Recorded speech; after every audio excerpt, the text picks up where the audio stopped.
अस्सलामुअलैकुम वरहमतुल्लाहि वबरकातुहू। आज अच्छी बातें में आपकी खिदमत में कुछ और अच्छी बातें लेके पेश हुए हैं। जैसे कि इससे पहले हम बात कर चुके हैं कंपैरिजन के बारे में, मवाजना के बारे में। फिर हमने उसको फर्दर डिटेल में डिस्कस किया, पॉजिटिव एंड नेगेटिव कंपैरिजन। और आज जो हम डिस्कस करने वाले हैं, हम रिज़ल्ट देखने वाले हैं कि पॉजिटिव और नेगेटिव कंपैरिजन का रिज़ल्ट क्या निकलता है, उसका नतीजा क्या निकलता है।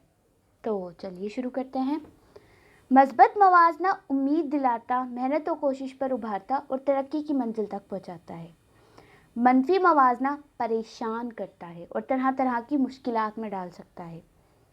फर्नीचर, जेवर, मोबाइल, बाइक, कार वगैरह कोई भी चीज़ सिर्फ इसलिए नहीं खरीदे कि फला के पास है इसलिए मैं भी खरीदूंगा।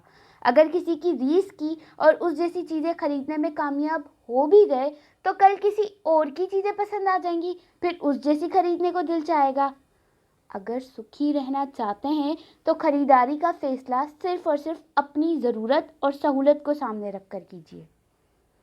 हुस्न जमाल, रंग रूप, कद काट और मजबूत जिस्म वगैरह अल्लाह की अता होती है। उन चीज़ों में अगर जहन मवाजने की तरफ जाए तो मैं इस जैसा हसीन लंबा चौड़ा क्यों नहीं, तो अपनी सोच का सफ़र रोक दे, क्योंकि मालिक कायनात की तकसीम है, जिसको जितना चाहे दे। दूसरों के पास उम्दा चीज़ें देखकर मवाजना करेंगे तो अपनी चीज़ें बेवकत वर्थलेस लगने लगेंगी। उसके साथ साथ नाशुक्री, एहसास कमतरी और हसद जैसी बीमारियां आपको लग सकती हैं। और अगर तकब्बुर से बचते हुए अपने से निचले लोगों से अपना तकाबुल मवाजना करेंगे तो शुक्र के कलमात आपकी ज़बान पर जारी हो जाएंगे इंशाअल्लाह। किसी की गैर मामूली सलाहियतें यूजुअल स्किल्स, मसलन हाजिर जवाबी देखकर परेशान ना हो कि मैं इस जैसा हाजिर जवाब क्यों नहीं, बल्कि अपने अंदर तलाशें कि अल्लाह ने आपको भी किसी न किसी गैर मामूली सलाहियत से नवाजा होगा। मसलन हो सकता है कि आपके पास दूसरों से बढ़कर कुव्वत इरादी विल पावर हो, क्योंकि ये अल्लाह पाक की अता है कि किसी शख्स को एक खूबी ज़्यादा देता है तो दूसरे को दूसरी खूबी ज़्यादा देता है। मसलन किसी के पास जहानत तो होती है लेकिन मेहनत मजदूरी करने वाला मजबूत जिस्म नहीं होता, और किसी का जिस्म मजबूत होता है लेकिन वो ज़हीन नहीं होता।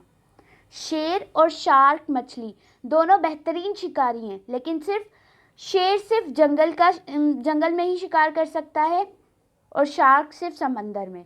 इसी तरह टमाटर और गुलाब दोनों का रंग सुर्ख होता है, लेकिन गुलाब को सालन में नहीं डाला जाता और टमाटरों का गुलदस्ता बनाकर उसे मेज़ पे नहीं सजाया जाता।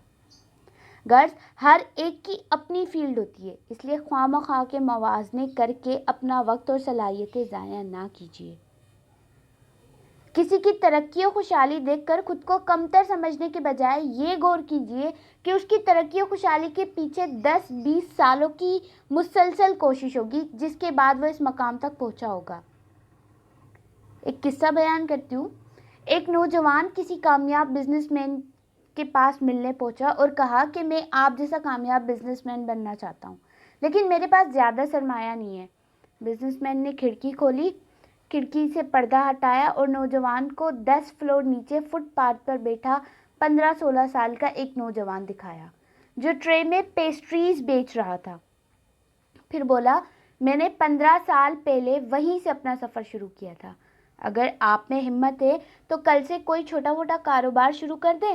किस्मत ने साथ दिया तो आपका जज्बा आपको तरक्की दिलवाएगा और आप भी इस मकाम तक पहुंच सकते हैं जहां मैं आज खड़ा हूं।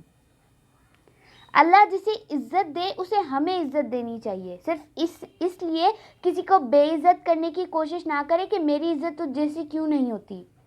बहुत बुरी बात है। हर चमकती चीज़ सोना नहीं होती। किसी का आलीशान रहन सहन देखकर अपने अंदाज़े ज़िंदगी को हकीर ना समझें, क्योंकि मुमकिन है कि ये चमक दमक कर्ज लेकर बढ़ाई गई हो और बाज़ार खुशहाल नज़र आने वाला वो शख्स कर्ज की टेंशन से शदीद तंग हो। कहने का मकसद ये था, पहले तो हमें मवाजने की कसरत से परहेज़ करना चाहिए। अगर मवाजना करे भी तो मस्बत सोच के साथ करें, ताकि उसके नतीजे में हमारी ज़िंदगी बेहतर हो, ना कि बदतर। अल्लाह करीम हमें आफ़ियत, सलामती और बेहिसाब बख्शिश से नवाजे। आमीन। کوئی غلطی کوتاہی ہو تو اللہ کے حضور معافی کی طلبگار ہوں. اپنا خیال رکھیے گا, اپنے آس پاس کے لوگوں کا خیال رکھیے گا. Stay home and stay safe. السلام علیکم ورحمۃ اللہ وبرکاتہ.